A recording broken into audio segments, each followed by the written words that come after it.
I have a question for you all. When do you try to get the 100% mark in a single player video game? Do you have a favorite method for beating a game? Do you go for 100% clearance of each level or world before moving on? Do you rush to the end and don't care about completion tasks? Do you get to the final boss, then fast travel to find everything you missed before advancing? Or do you beat the story with whatever you have, watch the credits, then roam freely in the world afterwards, collecting everything remaining in the game? Personally, I'm guilty of every scenario, but if possible, I do have a preferred way of playing. Tell me down below how you like to beat a game. I'm curious to see how everyone goes about beating a video game. While of course, not all genre of games will fit into these categories, fighting games and side-scrolling beat-em-ups rarely have any side quests to complete, but the vast majority of single-player experiences can fall into one of these categories. And yes, I know there are single-player games that aren't designed this way, but I won't be referencing those style of games in this. Starting us off at the first category, we have what I'll call Give Me Everything. You complete every level before you move on to the next, potentially replaying the same level right away, but never needing to backtrack. Or if it's an open world game, you complete every available side quest before continuing on with the main mission. The way I see it, this is the most rare scenario. There needs to be something about all of the side quests to captivate me. I need some sort of incentive to do it all right away and in order. In my opinion, the best example of this is Spider-Man on the PS4, and probably Miles Morales, but I just started Miles Morales, so I assume it'll be the same, but I don't know just yet. Seeing the percentage go up in each burrow in Spider-Man was a great feeling. And knowing I needed to do the Taskmaster challenges or photograph all the landmarks in order to upgrade my weapons meant every time something new was unlocked in the city, I really wanted to do them right away. If the gameplay and level design is top notch, it'll help me want to stay in the level without it getting boring or feeling repetitive. A great example of this is Spyro. When I enter a level, I want to find everything I possibly can before moving on. If I spend 15 minutes looking for one gem, then so be it. Just running around in the game is a blast, so my attention never wanders away. But the real key to making this method of completion work is the pacing of the story. If the story can keep the fun or emotion or suspense or whatever style of narrative that they're going for over potentially hours of side quests, then the game did it right. I knew at the time New York needed Spider-Man to save the city, but I also knew I needed to be a friendly neighborhood Spider-Man to the individuals, and the balance between the two was perfect. Second, we have, okay, I get it, let's wrap this up. This is the style of gaming where you don't care about 100% at all. You do as much or as little as you desire, and then move on with your life. We've all played games solely for the story. Maybe it didn't start out that way. Maybe you were really hyped about the game and 3 hours in, you just weren't feeling it. All you were thinking was, it's the third or fourth game in the series, you paid full price on day one to get it, and now you need to power through so you can put it aside and hope for a better sequel in 4 years. This is pretty normal in my mind. We all have that Star Wars movie you need to watch because it's part of the marathon, but you just want it to end. Some games just drag on too much and you no longer feel compelled to complete it. This could be because of poor mechanics, boring story, too many fetch quests, or any number of other factors. Now, that being said, there is an entirely different style of single player game that the vast majority of people will never 100%. And it's not because of poor quality, it's actually because of too much content. Hear me out. More content, the better bang for your buck. I get that. Especially if it's a game you enjoy. However, two of my favorite games I will never 100%. The Legend of Zelda Breath of the Wild with all of those damn Korok seeds. I played Breath of the Wild without a guide, and I'm at just under 200 hours, and I have maybe 150 out of 900 Korok seeds. I'm just never going to find them all, and I've made peace with that. The same concept works with Mario Odyssey. There's just way too many power moons in the game. I knew from the start that I would never find them all, so I never cared to even try getting the 100%. I beat Bowser, got my money's worth in my mind, and moved on. If I didn't, I'd still be playing it right now. The last two are where it gets tricky. There's an abundance of factors I take in when I get to the end and I see the message, "Are you sure? There's no going back from here."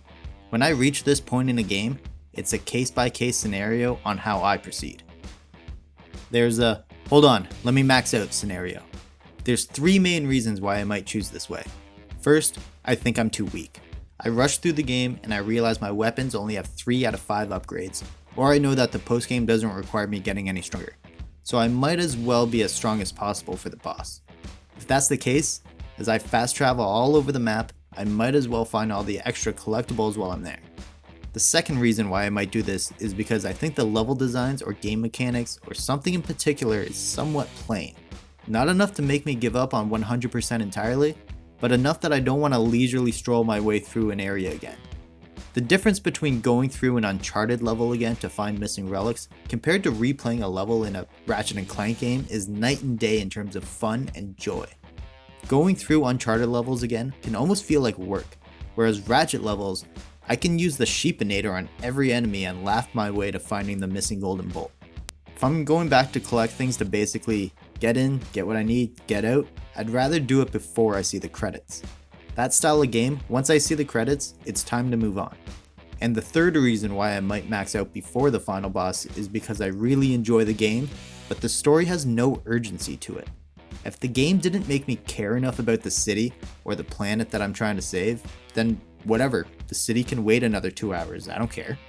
They can suffer a little bit longer so I can find all the recordings from an astronaut who landed here 45 years ago. Typically, when this happens, I enjoy everything about the game, but the story is the weakest part, and I just never really connected with the characters. And finally, it's the exact opposite to everything I just said. It's the, I can't wait to kill this boss. I'll find Mary's missing chickens later. Really, there's only 2 reasons why I would go this route. First, because I'm invested. Either the boss angered me so much and I just need to kill him, or the characters went through so much struggle I just really want to save them.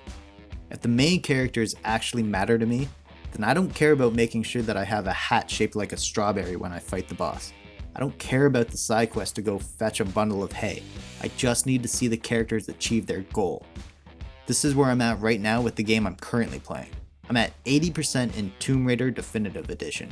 I'd much rather see Lara Croft finally escape the island, and I don't want to wait. I enjoy the game enough that I'll go back and I'll find all the different masks or artifacts, but right now, that's just not a priority. The struggle that Lara went through, she deserves to achieve her main goal, and I want to see it sooner rather than later. Yes, I know, especially with the story and how I assume the game is going to end, being able to continue searching for relics will probably break the immersion of the story. But the story is over. I don't care. I consider it to be like watching deleted scenes or bloopers from a serious movie. It's over, and it's a bonus.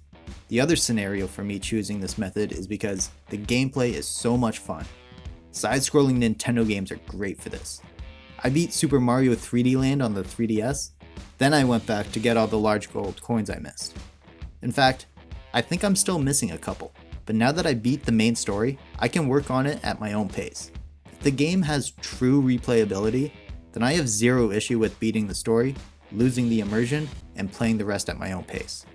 So after thinking about all the different completion styles, my favorite way to play has to be the first scenario.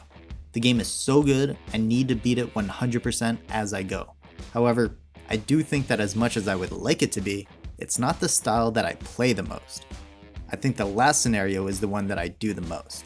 I typically do as much as I can as I go through the game, beat the story, then slowly work my way through finding all the last collectibles or equipment. And I do it at my own pace. I have no issues working on 10 games at one time, with most of them being games that I can pick up for 15 to 20 minutes at a time, and 1 or 2 of them as the main story-based games that I'm working on. But what about you? What kind of player are you when it comes to completing a game? Do you usually play the same way no matter the game? Let me know down below. Be sure to click the thumbs up if you enjoyed the video, and don't forget to subscribe if you're new to the channel and if you want more video game content.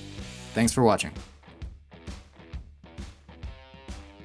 Currently, I'm working on Tomb Raider, Miles Morales, LEGO Avengers, Pokemon Yellow again, Mario Kart 7, Stardew Valley, Subnautica, Shantae, and new Pokemon Snap. No wonder it can take me way too long to finally beat a game.